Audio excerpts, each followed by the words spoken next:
You get paid in someone else's debt. You put that into the bank. They lend that debt out to somebody else 9 times over. You get taxed on your paycheck.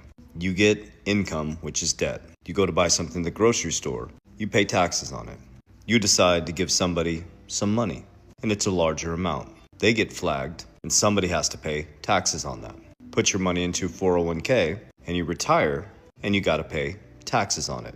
So you get paid in someone else's debt. You trade time, labor for debt. You get taxed on that debt. When you retire, you gotta pay taxes on the retirement. And during that time, they've eroded the buying power of your income, which is debt, at about 2 to 3% inflation after about 30 to 40 years of your retirement age or your retirement working life, they've pretty much cut the buying power of your dollar in half due to inflation. So inflation is silent taxation. They get you through taxes. They pay you in someone else's debt. Oh, and they bury you in a debt monetary slave system where they teach you to borrow against your future self and have a good credit score. So now you get paid in someone else's debt. You got to trade time for money, which is debt. You get taxed on that debt. When you retire, you get taxed on it. By the time you retire, your purchasing power has been eroded in half. You monetize against your future labor that you haven't worked yet by spending an auto loan out 72 months and a mortgage 30 years.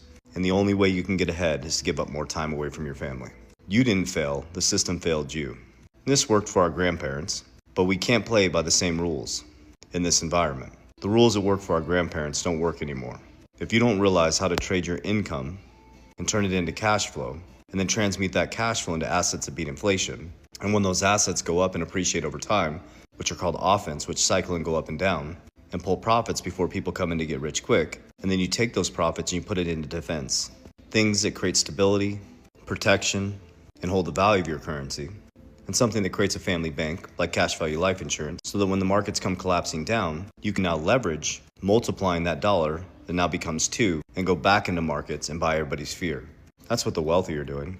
They get the printed money at the top that's extremely cheap, and by the time it gets down to you, it's extremely expensive. They're out of the market as you're coming in, and they're entering the market as you're running from it.